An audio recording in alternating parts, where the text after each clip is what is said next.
Barton Camp is run by the Bristol Children's Help Society. The society was founded 100 years ago by a group of concerned Bristolians who wished to provide holidays in the country for children from poor families in the city. Today, Barton Camp continues this tradition, though many changes have occurred over the years.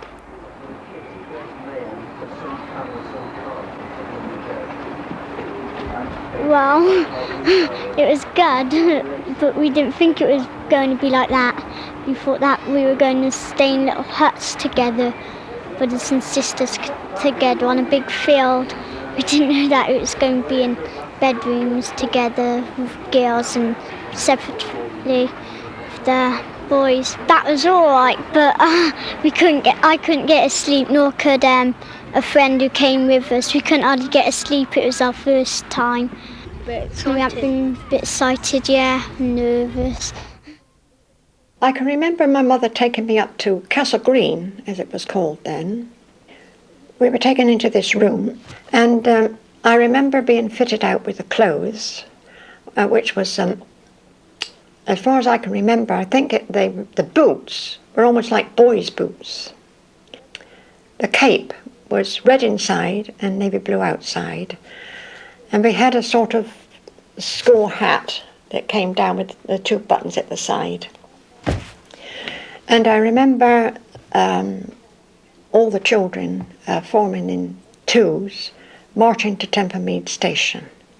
And we got on the train, and we got to the camp. I can't remember how we got from the station to the camp, but I do remember the first night we were there, they got the children out on the grass in a ring, and we were all told to hold our hands out, cup our hands. And they came round with this tin of broken biscuits, and we all had a handful of biscuits and a mug of cocoa made with water, you see.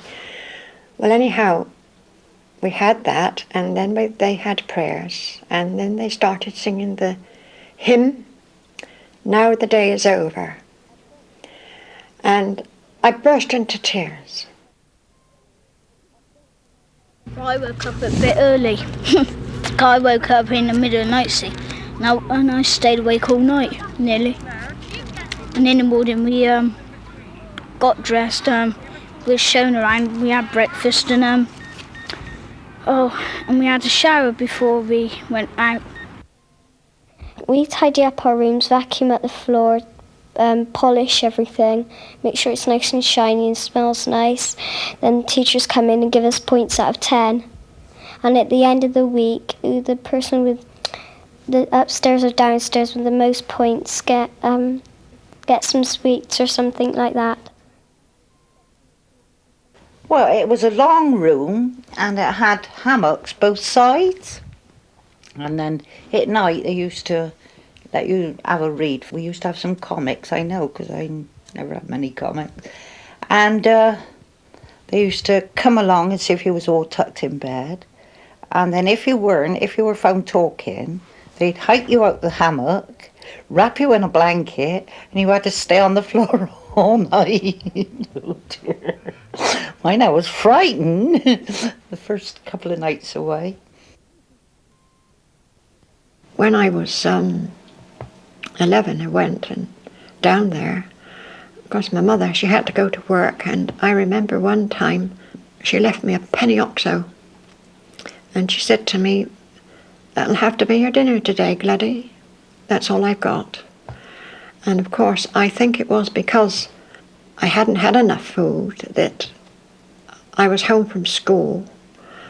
I remember that I had all these festers come up on my hands, and I think that must have been a sort of malnutrition. But yes, the week at Barton Camp was really lovely. No luxuries or anything like that, but as I say, it was a change for poor children. Well, the whole situation really over many years has changed. What these children need very, very often is just someone to sit down and talk with them or listen to them or be around when they need someone. A lot of the children who actually come to us, if we looked at the real poverty limit, if you like, they're not poor children. 20 or 30 years ago or more, you could tell a poor child because they were ragged and they didn't have good clothes or they didn't have the nice things in life. But a lot of these children are not poor in that sense, in the material sense, but they're poor in what you might call the emotional sense, in the fact that their home backgrounds, they may come from split homes. Sometimes, in some situations, it may just very well be you need to give the parent of the one-parent family a rest because they've had enough. They've struggled on for a year, trying really, really hard to do everything they can for their children, and they just need a rest for a week. You know, I can go back to when I was a kid in a back street, and we used to throw balls against a wall, or we used to have a little game of cricket and paint a wicket on a wall or something like that. A lot of these kids just like doing that. They don't want Sir to come around there and say, right kids, we're all going to have a great big game of cricket. We make clear from the outset where you go and where you don't go, who you see to ask permission if you want to go and do something which may be out of the ordinary. We make absolutely certain in the first 2 or 3 hours that they know the rules. Even just the basic dining hall organisation, table numbers, which children go first, what the rotas are, who you go to see. If you're a girl, for example, and you've got a problem, you might not want to come and see one of the men teachers, but you go and see one of the lady teachers, and so therefore the children, the girls know where to go to. There's a whole range of things, and we don't try and overcrowd it too quickly, too many rules. But in the first 4 or 5 hours, we probably get them all across. Discipline was good. We had to march in for meals. We always formed up in crocodiles and marched in for meals, and whatever the meal was there, I ate it. I know I was always hungry. I remember that. Barton Camp could not exist without its group of volunteers. They run the camp, prepare the food, drive the vehicles, and generally care for the children in every way. Some staff are young people who come and help at Barton as part of their own personal development, under schemes such as the Duke of Edinburgh's Award, or as part of their own training. More help comes from the local WRVS. And then we used to have to get up and wash. I got a feeling, I think it was there, where they had the sinks outside. And you had to wash in cold water, clean your teeth. Then it was breakfast. Then that was porridge. Sometimes it was burnt, sometimes it wasn't, but it tasted lovely. I'm not used to porridge. And then we'd all line up, and we had to walk up Crook's Peak every day. But I should never forget the smell going out there, the heather in that. Never. I don't think as long as I live. And we used to walk miles. It was a wonderful experience for me anyway. And then you get up there and the view was fantastic.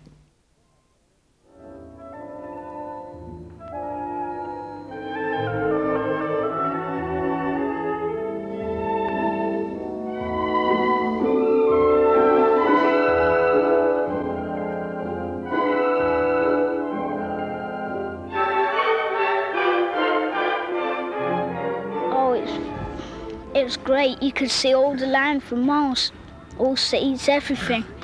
And you had to climb up face of rocks first. Me and my friend Philip and some other boy, we wanted to get back firstly, and we dashed down the hill. And then suddenly they called us and we went the wrong way, so it turned out going home last.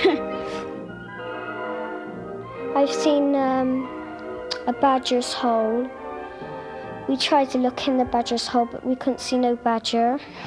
When we went on the walks, there's this big bird's nest there, but there weren't no eggs in it, and the next day we went, it was gone.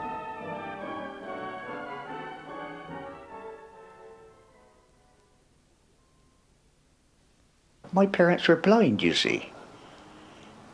So we sort of lived a different life to most people because we had to learn how to do things, you see, and you perhaps have to peel the potatoes and put them on the boil and tell mother when they were boiling. But then if you can always tell when they're boiling. I do it now, as a matter of fact. I feel the handle and you can feel the vibration, and she'd know it was coming in. She'd say, is that you, Reg? Yes, Ma. All right then. You see, or if it was my sister, is that you, Reen? Yes, Ma. Okay then. Barton Camp today is regularly put at the disposal of parties of handicapped children. Well, the idea is to take the children away from their home situation and give them the opportunities of really doing everything that a normal teenager has to do for themselves. It's quite an eye-opener when we have wheelchair races and give the volunteers a chance to use a wheelchair. Inevitably, the handicap beat them hollow. Parents do tend to be a little bit protective in a lot of cases and don't give the children a chance to do this sort of thing. We find that the children learn, obviously they take new skills away from camp, practical skills like making a cup of tea or coffee or being able to dress completely.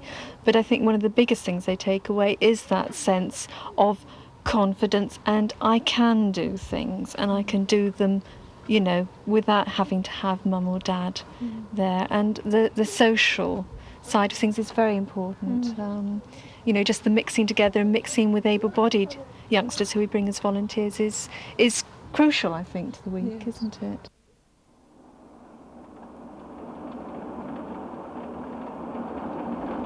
The Bristol Children's Help Society has 2 minibuses. The camp is near the sea and in an area of great rural beauty, but the seaside remains the most popular destination.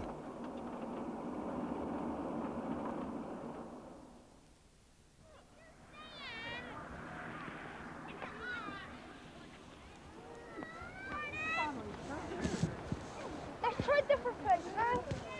Jump over this one then, like no runner. No way! Go on. Go on. Cut the key, man!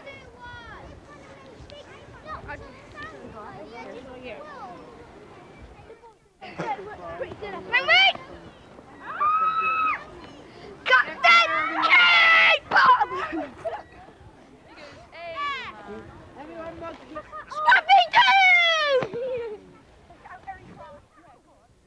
In 1934, the Society raised the money to build a swimming pool at the camp.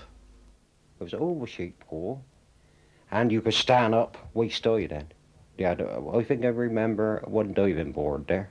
The swimwear was trunks, one leg. You put one leg in and tie it on the side. And I can remember the day the Lord Mayor came down there. He was visiting us down there for the day. He had his chain of office and all on. In fact, I can remember reporters down there taking photographs of it that day. And he was checking coins in, and where some couldn't swim, they were stood up and catching them in tennis rackets, the coins. And he wanted you to dive down after them. That was a real bit of fun, but I mean to say, I can remember like one tall kid, he couldn't swim down there. He used to call him Popeye. And catching a lot on his tennis bat and bringing them out, coins. As he was coming over, he was catching them like. And to me, that was, it was a laugh. He was getting more than anybody, like, you know. He was it meant a lot to me in these days, hell of a lot, because my father was earning nothing. He was earning nothing. Like, he was out of work for a long time, and then he had a job on the railway. The railway pay was, he was bringing up 7 of us on 38 shillings a week.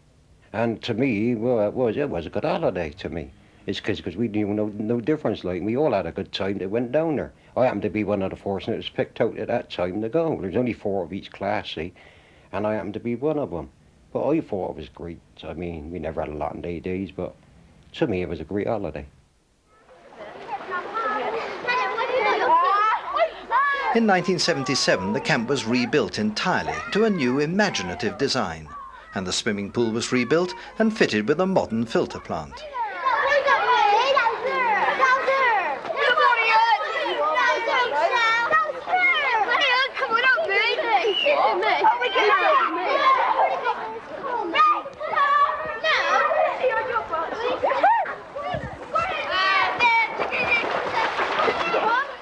Well, what it was is this little boy started spraying water over everyone, putting cups of water.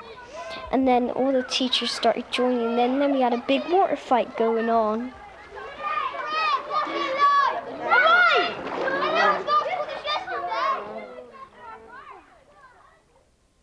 And every night after tea after the teacher finished their dinner, we have a tuck shop, it's called. It's a sweet shop. Well, your pocket money's put away, and they take the money out what you spend on the sweets.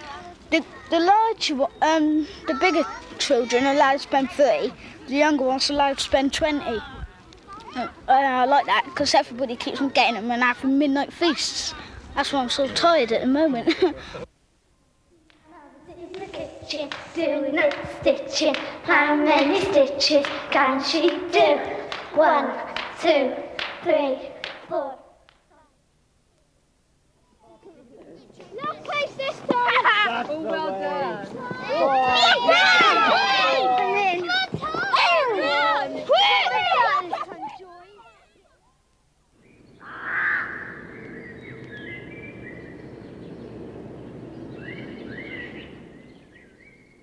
We've got to tell you every night. Only cartoons and like Popeye film and Simba, anything like that. and some of them are long, so we have to have parts. Like we've got Popeye, the Sailor Man now, starting from the beginning, the film of it, and then we got to see part 2 tonight and part 3 tonight as well because it's our last day on Friday.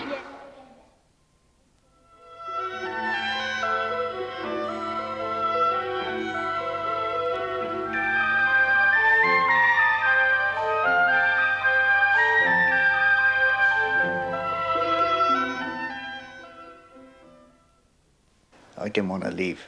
I just didn't want to leave at all, because it meant going back from those lovely fields and countryside and going back to a dingy old street. And I didn't like that very much, I must admit that. But it created a terrific impression on me, I must admit that. And it was the sort of first time I came in contact with different children, you know. We were all poor and we all came from different parts of Bristol, you see, but there you were welcome. And I think that went over. It went over with me. It really did. I've got loads of new friends. Dylan's even got a girlfriend and I got a boyfriend. I hope to come next year as well. I definitely want to come. Wish I could stay here another week.